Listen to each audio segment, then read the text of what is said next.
97 South's Storytellers features conversations with professional songwriters and seeks to pull back the curtain on the art, craft, and career of songwriting. We'll bring you to those magical moments of creativity that have delivered the inspiring songs that make up the soundtrack of our lives. I'm Paul McGuire, and this is part 2 of my conversation with the legendary songwriter and composer, Jim Vallance. Jim, is there some of the bands that I love, some of the big, have often done acoustic versions of some of their big, layered, hugely produced songs. And you're like, oh, that's great. It's not a country song. It almost like becomes a folk song at its core. And then it just, the more production you give it, whether it's, and the term I was talking about this a little bit earlier, whether you give it a heavy metal exoskeleton or a pop exoskeleton or a hip hop exoskeleton, the root is still a folk song. Is there anything to that theory? Like if you break it down, a guy in a guitar or a gal in a guitar can just sing it, that's the essence of a good song? That's a really, really good question. And it sort of dovetails with my sort of comment earlier about choruses. That's the other kind of, and I hate to use the word rule, but maybe, axiom or whatever. Yeah. I think, and I could be proven wrong, but I think if you can, I call it a campfire thing. If you can, with an acoustic guitar, sing a song around a campfire, and it doesn't need orchestration and drums and all the bells and whistles. Yeah. If it's at its core, if it's a great song, then that's another test. And I think just about any Beatles song would pass that test. Yeah. As much as they did, especially after Revolver and Sgt. Pepper, the production was so sophisticated they couldn't even perform it live anymore. But at the core of it, every one of those songs, you could sing that around a campfire, Yeah. So yeah, that's a really, really good point. And I would definitely point to that as an important aspect of testing a song's sustainability. Have you, I should probably know this, and I apologize if this is something that's public knowledge. Do you teach songwriting ever? Are you a professor? I should probably know this before I ask you this. I'm going to be the dumb journalist who, have you done that a lot in your life? Well, kind of. I've done a lot of workshops. So I was on the board of SOCAN. Yes. Which is the Society of Songwriters for Canada, and also the Songwriters Association of Canada. And as sort of wanting to give something back, for a couple of years, I did a lot of seminars where I literally went from Vancouver all the way to St. John's, Newfoundland, and everywhere in between. And there would be a gathering of, say, 100 or sometimes more people in a room. Yeah. And sometimes it would be just me, and on a couple of occasions I did panels. There was one in Montreal, I remember. It was me, the producer Bob Ezrin, who produced Pink Floyd and Alice Cooper. And then there was a record company guy and a radio DJ, and then 4 of us. So there's 100 or so people in the room. So that the way this particular seminar in Montreal was done, and I did a bunch of these, it was called a date with a tape. So people would bring a CD of a song they'd written and toss them in a bin at the front, and we would randomly take a song out and we'd play it, first verse and first chorus, and then stop. And then the songwriter, if they wanted to identify themselves, they could. And if not, we would just carry on with our comments anyway. And the comments were obviously helpful to that songwriter, but also to the whole room. Sure. That's a great idea, by the way. I love that. There's a TV show in there somewhere. It's great. Yeah. But what I discovered doing that is out of 100 people in a room, what I took away from it was there's probably one person who was ever going to write a song that was, found a home anywhere. And my favorite personal comment was one of the songs we played, someone had obviously spent a lot of money, had gone in the studio and hired professional musicians and so on. And then there was another song that was just sung into a cassette machine with just an acoustic guitar and a vocal. That was not beautifully sung or performed. But my comment about the first song was, this is a really good recording of a really bad song. Yeah. And my comment about the other one was this is a really bad recording of a really good song. So I learned a lot. I think I ended up learning more from these seminars than the people who attended. Certainly reinforced my belief, back to your question from a few minutes ago, that if you can play it on an acoustic guitar and have it, communicate your intended idea, then you've succeeded. And if you haven't succeeded, then all the string players and drummers and guitar players and backing vocalists in the world are not going to make it a good song. And some people make that mistake. Some people, think that if you spend enough money on the production, it'll make it a good song. And that's a myth. That's some wisdom right there, man. Dropping some wisdom. Is there a commonality, a common thread? Is it the fact that everybody's compelled? We used the word compelled earlier. Is there a commonality there? I think you know what I'm getting at. Yeah, I think it's commitment. It's again, it's just the willingness to put in the time. Because I've worked with, again, so many writers from so many different genres and coming from so many different places, attitude-wise, and the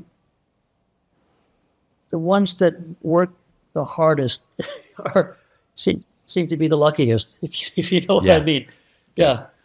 It's like nothing comes easy. And I'm just so convinced that some people think if they sang it, the first thing that came out of their mouth, therefore it must be brilliant.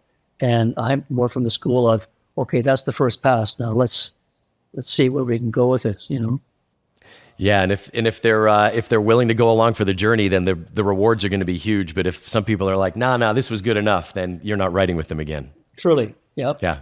Can we talk about some specific songs? Please. Summer of '69. This is when songs can paint a picture in your head immediately, when it creates images, like imagery in your brain. You must know you're onto something. Is that an important thing for you? I think so. I think lyrics and stories are so important, and I so respect, like Bruce Springsteen. One of my favorite Springsteen lyrics is, the screen door slams, Mary's dress waves, like a vision. She dances across the porch as the radio plays. I can just see all of that. It's just, he just paints a beautiful picture. And I've always aspired to tell stories like that. And I don't pretend to have succeeded again and again. But I think Summer of '69 was maybe a good story song, rather than just 16 lines that rhyme. I think there's a story in there. Well, you're underselling. That's the understatement of the podcast so far, Jim. Yeah, is it 16 lines? Is that what it is? I don't know. Just roughly speaking, yeah, give or take. Yeah. Isn't that something? But man, there's no clutter. Very little clutter in your songs. Well, again, that's putting in the work. Mozart reportedly was asked, how do you know which notes to use when you're composing? And he said, that's the easy part. He said, the hard part is knowing which ones to leave out. So, you really endeavor to be economical. You said simple is good, or simple is hard, and it is hard to do, but it's good. You're a communicator. You're selling an idea. I don't mean that in a commercial or mercenary way, but you have an idea that you want to convince others that this is worth listening to. And first of all, it's got to be worth you listening to. You have to enjoy what you are working on, and it's got to please you. And we spent a lot of time on that song. That was written over the period of a couple of months, not every day, but we would come back. We'd leave it and come back to it because we didn't think we'd got it right. In fact, it was not called Summer of '69. Just like the song Drops of Jupiter, the lyric Summer of '69 appeared, say, got my first real six string, water 5 in time, so my fingers wet. It was a Summer of '69. That's the only time that phrase appeared in the song. And we finished the song, and we thought we were finished, and the song was called Best Days of My Life. Right. So those are the best days of my life. And that was our title. That was our payoff. And we left it for a few also weeks. A good title, by the way. Yeah, it might have Yeah, worked. yeah. It might have worked. But we came back to it a month or a few weeks later, I forget, and we thought, it's not as good as it could be. And we kind of looked at the lyric and went, Summer '69, that's got a sound to it. It rolls off your tongue, and the alliteration was pleasing. So we literally shoehorned that phrase into a few gaps in the song, and then repeated it several times in the fade. And then suddenly it was like, okay, this makes more sense. But even then, Brian nearly left it off the album because we didn't think we'd got it right. And honest to God, when I hear it on the radio now, I don't remember what we didn't like about it. Yeah. But we didn't think it was right. We honestly didn't think we'd accomplished what we set out to do. You guys are a tough sell on yourselves, huh? Well, that's the ticket. You have Yeah. to be. You have to be hard on yourselves. We were hard on each other.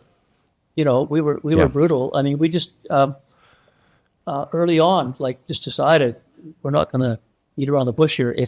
If I don't like something Brian suggested, I would just say I don't like that, and he would say the same to me, and vice versa. If he came up with something great, I would say that's amazing. So we were very honest with each other, and again adhered to that rule. The best idea wins. And so I think every song we wrote was the best that he and I were capable of in that moment. So we did our best work. And you weren't just hanging out having tea. You were working. There was an end game there. We worked really hard, and we still do. That's awesome. When's the last time you wrote a song With anybody? with anybody? Yeah. Earlier this year. Yeah. Yeah, probably January. I mean, I literally wrote 52 weeks a year for decades, and not so much now. I mean, I'm a little. People say I'm 70 next birthday. People say, "Are you retired?" I go, "No, just tired." You just take the foot off the gas a little. That's all. Yeah. Right? You've earned it. You retired. No, just tired. That's a good line. Yeah. I have to tell my dad about that one. That's a good one. Cuts Like a Knife. Man, oh man. That song, I just think guitar tone, I can hear it in my head. As soon as I say the title, I can hear the tone of the guitar in my head. Where did that one come from? Yeah. We would just sit in a room sometimes we started with no ideas at all. And on that particular song, I was playing bass, Brian was playing guitar, and we just probably played random chords for about an hour, and Brian would just mumble things, no lyrics per se, but just like make noises and Like for phrasing purposes or whatever. just gobbledygook. Yeah. Yeah. Not quite la la la la la, but not far off. And Yeah. at one point, he sang the phrase "cuts like a knife," and I stopped and I said, "That was really cool." He said, "What?" I said, "That phrase you just sang, cuts like a knife." He didn't even He know. didn't remember saying it. No, and so we just that was our literally. I mean, the analogy is all you've got now is a seed. Just you've got a little pip, and you plant it and let it grow. So you got to start with something. And so literally, when he mumbled that phrase, I think up to that point we maybe had some chords on guitar and bass that were somewhat pleasing. That song's pretty much just a circular chord progression anyway. D, G, C, if I remember. And so we just started repeating "cuts like a knife" again and again. And you've got this idea now, so you kind of stretch it, and you just stretch it and grow it. And a couple of hours later, you've got pretty much the skeleton and maybe some flesh on the bones. Are you messing with tempo during that time and everything? Pretty much not. You kind of You settle on that early on? yeah. We kind of had a tempo Okay. that we were jamming on, and that I don't think that changed at all. We were pleased with the chord progression and just fishing for a melody and then later lyrics. So yeah, that song just kind of grew from a mumble. Because that grew from a mumble. Incredible. And that, man, right, like, it's in the pocket right away. Just that the proverbial pocket. It's right there. Yeah. Well, I mean, that's why I'm grateful. Like everyone says, when I was a kid, it was either everybody took either piano lessons or accordion lessons. It was almost, you just did it. The idea was, if you can learn piano or accordion, the rest, then you can always learn another instrument after that. And knowing what I know now, I would encourage anyone with even the slightest musical aspirations to start with drums. Just, learn to play drums, and then any instrument you pick up after that, your playing is going to be imbued with some kind of feel. Steven Tyler was a drummer before he was a singer. Yeah. And he's the most, probably the most rhythmical person I've written with. Phil Collins, look at all the melodies and harmonies that guy wrote, Yep. It's quite Yep. something. Don Henley, it's Truly, there you go. yeah. Yep. Oh my God, that's incredible. I did not know you were going to go there. You should start with the drums. That's incredible, because often, what do you call a guy that hangs out with musicians? A drummer, Yeah. right? I mean, that's what they get, right? They're not often considered a part of the musical core. Or the sign on the door: drummers must be accompanied by an adult. What do you say to a drummer in a suit? Will the defendant please rise? Oh man, and before I forget, when you said piano and accordion, that was one of the two instruments you could take. Not a whole lot of accordion players out there right now. Not anymore, no. Right? No, I was thinking, what's the difference between a dead skunk in the middle of the road and a dead accordion player in the middle of the road? One of them was on the way to a job. The skunk was on the way home from a gig. That's right. Yeah. All right. That ends the comedy portion of the podcast. I promise you. Man, oh man, cuts like a knife. Okay, that is, okay, we'll talk about heaven. Is there a sense of satisfaction? I mean, I think you guys, or you had mentioned that maybe Brian wasn't even totally convinced that Summer of '69 was going to end up on the record. That sounds, and you said when you hear it on the radio now, you don't understand where your hesitancy came from, because it is quite a perfectly baked cake, isn't it? I think so. Yeah, sure. I would agree. Yeah. Yeah. When you, how do you know you're finished, especially with a song like Heaven that is quite intricate? That's another really good question, and I'll digress for just a minute. Please. Because I've worked with other writers who didn't know when we were finished. I remember one in particular, I won't even mention a name, but we wrote a song together, and I was really pleased. And then she went to her producer to record it, but he convinced her that it needed more, and they kept going.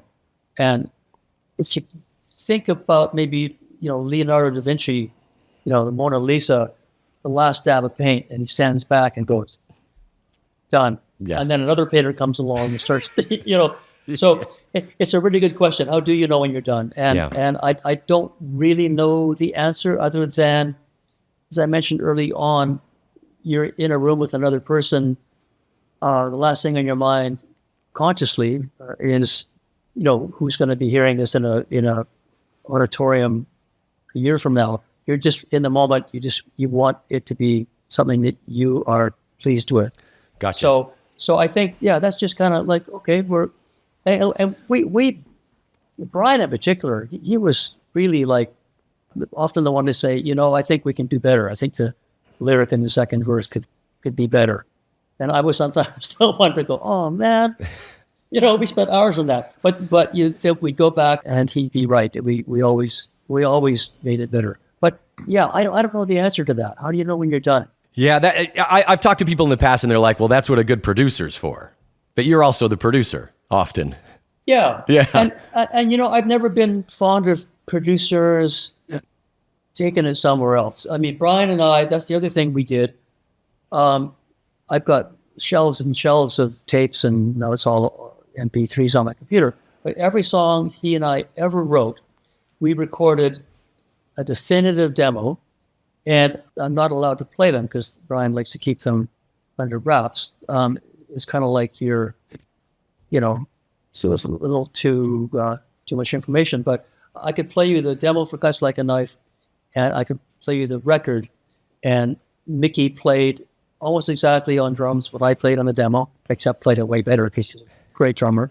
and Dave Taylor played almost exactly what I played on the bass, and so on. And every song we've ever written, the demo goes to the band, and they replicate it almost note for note, because every note on the demo was given a great deal of thought. So we don't just write the song; we dress it up. We put the icing on the cake. So you could theoretically release the demos, and I know that Brian's not going to let you do that, but the actual finished product doesn't stray too far. Not too, if at all. Yeah, I don't want to oversell it, because again, Brian's band plays amazing. Whether it was Bob Clearmountain or whoever was recording it, makes it sound amazing. But you'd be hard pressed to tell the difference between the two, just in terms of orchestration and content, that sort of thing. Well, there's your hard work. There's that work ethic and everything. Like we're not handing this to anybody until it's done. Yeah. Yeah. And we were precious about that. Yeah. So no producer ever took it somewhere that we didn't like it. But that's with Brian. I mean, I did some writing with Alice Cooper, and I was really pleased with what he and I did in my studio, and we demoed it. But his producer took it. And it wasn't Bob Ezrin, it was something else. Yeah. His producer took it somewhere else. And when I heard the finished product, I was like, oh no, come on, you've kind of wrecked it, Man, it's like I played around in bands a little bit here and there, and by the way, I call myself a guy that owns a drum kit, not a drummer. But okay. I remember particularly with lead guitarists, they would be like, they had this great thing. I'd be like, that's amazing. Don't change that. That's good. Keep it there. And then they're like, no, but I just kind of want to do this thing. And then 6 minutes later, they can't remember the great idea that they had at the beginning. Yeah. They kind of stray so far from it because of whatever, lead guitaritis or something. I'm not sure of it. That's a thing, right? Well, again, even in a songwriting context, is the self-policing part of it, and you can police yourself, or you can have a partner, like I did with Brian, who says, well, like me with Cuts Like a Knife, I said, stop, that was great, and he might not have noticed had I not stopped. He drove past it, yeah, and then once you've identified it, then you hang on to it, you slot that in, and it stays. So, and then every time something great comes along, you slot it in, and the next thing you know, you've built a song. I mean, songwriting is architecture. It's parts, it's pieces. They have to fit together. They have to, have shape and form, and So if you've done something great, acknowledge it to yourself and to your partner, and slot it in, because you can keep changing forever and never finish the song. Back to your other comment. Yeah. What's the longest song you ever wrote? Duration wise? Yeah. Like 5-minute song, or yeah, how long like it took an to 11. write? No, you ever write an 11-minute song? You ever write an opus? I mean, I know that's not your bag. That's not your wheelhouse, right? So. Yeah. Well, I mean, I think the longest songs we wrote, starting in 2016, and for 3 years, 17, 18, we wrote the music for a Broadway musical. Okay. Pretty Woman, the musical. And some of the scenes were like 10 minutes long. So we would write 10 minutes of music for that scene. That's so almost like a score. That's scoring a film almost, isn't it? Yeah, but there's a song in it too, a verse and a chorus. And we had to stray a little bit from our normal kind of structure. Was that fun? Was that fun? It was yes and no. It was fun and hell in equal measure. And someone told me this, Broadway isn't so much writing as it is rewriting. So the director would send us back to the drawing board again and again and again and again, and it got a little frustrating.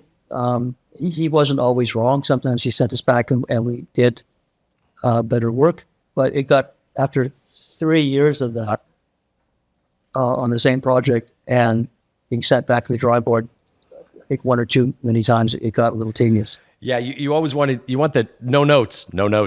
That's what you want, right? When you give them a song, no notes? Excellent, let's go. Let's go for dinner. You've done this, okay. Yeah, exactly. Is there something that comes to mind immediately when you think about Brian? I mean, that's probably the most important relationship outside of your personal relationships, this professional one that you've got, which is also a personal relationship with Brian, obviously, conveying so many ideas over the years. But is there a song that comes to mind for you when you think about him? Probably, that's a crazy question, but I'll ask it anyway. I mean, probably Summer '69. I mean, Yeah. you know, I mean, it depends what you think about. I mean, I remember John Lennon being asked, like, what do you think about when you think of Strawberry Fields Forever? And he said, I think about the session in the studio with the other guys, you know. So most of my memories with Brian are, you know, we spent a lot of years in sitting almost nose to nose, you know, Yeah. or across the table from each other. We spent, I wouldn't even start to put a number on it, thousands of hours, just the two of us in a room. So, you know, when I think of heaven, I can still picture me at the piano and Brian standing beside me, you know, as we sort of jammed our way through, you know, piecing that song together. And Summer '69, I remember me on bass and him on guitar. That's great. When I think of Brian, I think of what a great singer he is. You know, what a gift he has as a vocalist. And even now, as I see some of my heroes, like, you know, Paul McCartney, who, you know, just doesn't sing as good as he once did. I think he was once one of the best ever, you know. But he's at an age now where, you know, he's not pushing the same amount of air and Sure. doesn't quite hit the high notes. Brian still does. Brian Yeah. I think he sings better at what is he now, 61 or something? Sings better now than he did when he was 21. I remember interviewing Anne Murray. This is going back maybe 15 years ago now. Maybe not quite that long ago. And she told me that her voice had gotten better with age. Yeah, Her control, her everything. Yeah. yeah. She's got a beautiful voice too. Oh my God. That's another gift. Did you ever write a song with the live show in mind? Because I interview a lot of songwriters who are like, okay, we've got this, we're going out on tour. I need a ballad for this, or I need a couple more up tempos. Have you ever done that? I'm not really sure. Maybe Brian's song, "Kids Wanna Rock." We might have been thinking, you know, Okay. this will be a great, you know, Give everybody something energy-wise. to chant with, you know? Yeah. Yeah, but not really. I don't think we've done that per se. Your relationship with the Aerosmiths. Yeah. What a lovely collaboration that's been. It's so nice to see the amount of music that you guys were able to create together. What was it like writing with Steven Tyler and Joe Perry? Everything you can imagine. I Yeah. mean, you know, it was wonderful. They're both just lovely, generous guys. Steven is like working. Well, he's a genius to start. He's just so talented. He's got, the thing with Steven is he's got so many ideas that your job as a collaborator is to kind of, you know, like I said, with Mozart, is kind of decide which ones to leave out because Yeah. they're all so good, but it's just endless. He's like a 2-year-old who's just eating a whole candy bar. He's like just bouncing off the walls, just endless energy. He's just not so- like, I don't have anything today. What do you got? That's not Steven Tyler. Never ever. Yeah. He hits the ground running. Joe is just a very, very quiet guy. Sits in the corner and comes up with these amazing guitar riffs. So some of the interesting parts of working with Steven and Joe and observing them as a fly on the wall was Joe would come up with a riff, and he'll in 10 minutes he'll play 30 different riffs, and they're all great. But Steven sings melodically to Joe's riff, and then quite quickly starts to get lyrics on that. So some of their writing is just Joe has a riff, and then Steven takes that as the melody, and then he writes the lyric, and then the song kind of grows from there. So that was a really interesting thing. As much as I think that's called magic. yeah, Yeah. Oh my God, look at the magic trick these guys are performing over and over again. It's incredible. the two of them, it was just a marvel to, you know, observe their process, and then just so amazing to be able to jump in. They would get to that point, so they'd get the riff and the melody, and then it would kind of stop, and then I'd go, how about this, and I jump in and maybe fill in the next gap, and it kind of leapfrogged like that. But the two of them together is quite phenomenal. So How did that relationship happen with you and those guys? Again, my friend Bruce Fairburn, who I was in the band Prism with, Right. He went on to produce Bon Jovi and Aerosmith and AC/DC and others. He would, I guess, speaking of generosity, he would pull me into these projects. He called me up one day and said, "How do you feel about writing with Stephen and Joe from Aerosmith?" I went, "Yeah." So he brought them over to my house. I'd never met them before, and of course, I was a huge fan. I mean, who wasn't? And he just brought Stephen and Joe into my house, introduced us, and Bruce said, "I'll be back." This was like lunchtime. He said, "I'll be back at dinner. I hope you have a song." And he walked out, and I'm there with Steven Tyler and Joe Perry. Wow. Yeah. That is the ultimate vouch. I vouch for this guy. I'm taking you to his house. Yeah. Right? And they were, they were kind of forced into collaborating. I didn't realize till later, but they weren't there completely unwillingly, but they just signed with a new label, and they'd just been through a rough couple of years of, they lost their record contract. They weren't selling records. They had some severe issues with drugs and alcohol, and their career was kind of on the rocks. So Geffen Records signed them, John Kalodner, A&R man, and John said, "Look, here's the deal. First of all, everybody goes to rehab, and then you're going to write with some people that I have in mind." I think they were like, "Well, we've never done that before." And Kalodner said, "Well, you're going to do it now." He kind of wrote them pretty hard. Yeah. And, to his credit and to their credit, they worked hard. They got sober. And I think that was the first time they'd written without the, I was going to say help of or hindrance of, drugs and alcohol. So they were just cleanly sober. It's a heck of a position for you to be in. Well, and actually the guy that stayed with Bruce left, but they had a bodyguard, a former cop, really nice guy, Bob Dowd, and his job was to make sure that nobody gave them drugs. So I guess I was on I had, as I like to joke, I had no interest, no intention of sharing my drugs with Aerosmith. I don't. Very good. I don't do drugs, but I assumed as much. Yeah. But so by the end of day one, we wrote a song Ragdoll, like 80% of it. And then Stephen and I finished the lyrics the next day.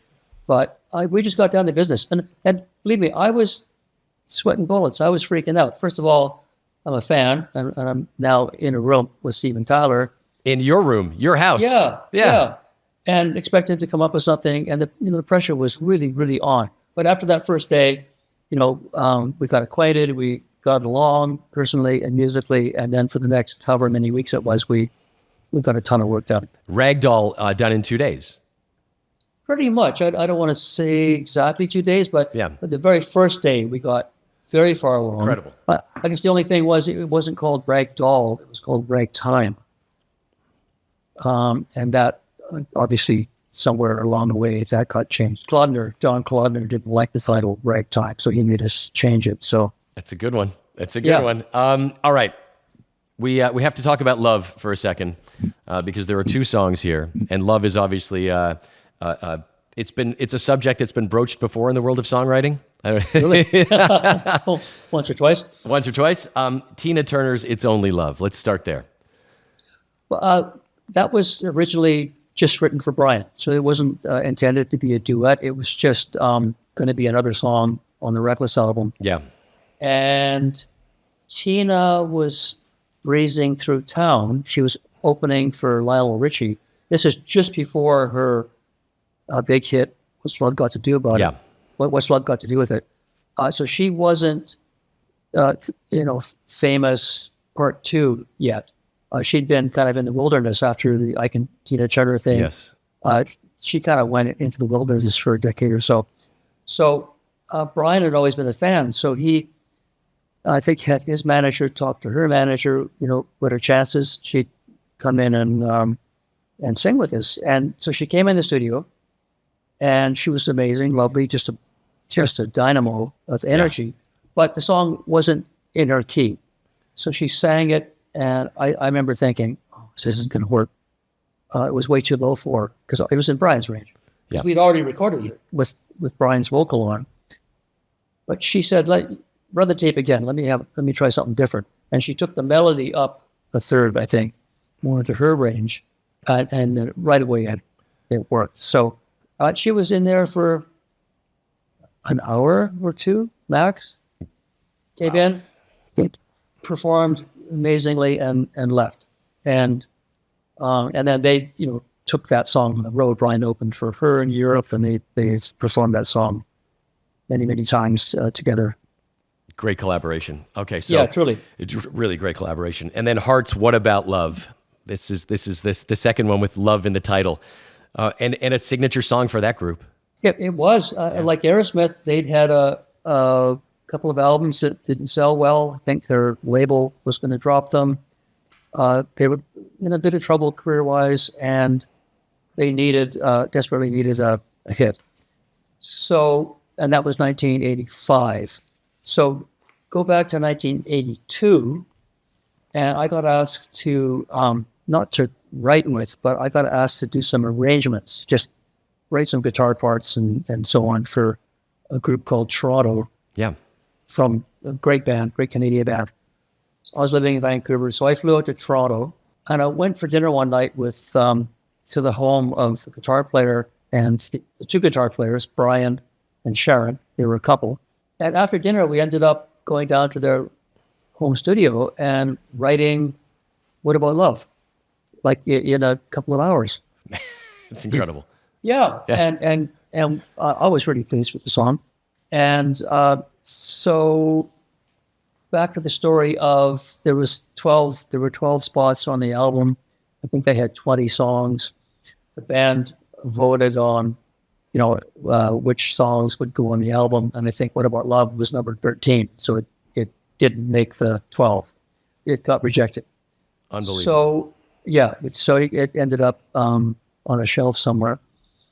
And so fast forward 1985, 3 years later, Michael McCarty, who was a publisher for EMI, somehow acquired the Solid Gold catalog, which was Toronto's label. Yep. And in listening to all the songs in the catalog, I think mostly the unrecorded songs, he came across "What About Love," and he thought, wow, this could be great for Heart. So he sent it to Don Gerson at Capitol Records in Los Angeles, who gave it to Ron Nevison, who was producing Heart, who played it for Ann and Nancy Wilson in Seattle. And Nancy got up and walked out of the room and said, "I will not record that song." And Ann said, "I hate it." And Ron Nevison said, wait. I think it's good. And they said, no chance. So anyway, somehow he talked them into, he said, "Look, how about record it? If you still hate it, I promise it won't go on the album." So they recorded it, and it ended up being their comeback single. I've seen interviews with Anne recently. I think she still doesn't love it. I think she appreciates what it did for them, but I think it's still a little bit of a, isn't that something? Yeah, thing about it wasn't our song, Wow. But just again, and I've got quite a few stories like that, like "Run to You," "What About Love," songs that didn't make it the first time around, but found a home later. God, it's so good you kept them alive. You're by the way, you mentioned before with the Aerosmith guys in your house, and they weren't allowed to do any drugs, and you said you didn't do any. That is very obvious. Your recall is stellar. The names that you just listed off, and the story of the heart of this journey to a song that defined a band, arguably one of their definitive singles. You remembered everybody's name, every executive's name, that's incredible. Listen, I go to the fridge and open it and then go, why did I open the fridge? So I appreciate your comment. I gotcha. I gotcha. I'll get in trouble if I don't talk to you about Tears Are Not Enough. This, to me, when I think about this song, this is the height of the video era. There is no more important channel in my life than Much Music in Canada and MTV in the US. Yeah. And this was a song that's obviously took on greater meaning. It was done altruistically and for a cause, and that's sometimes a dangerous thing to get into if you're doing, because if you hit people over the head too hard with a message, it can be sometimes people are not receptive to being hit over the head with messages.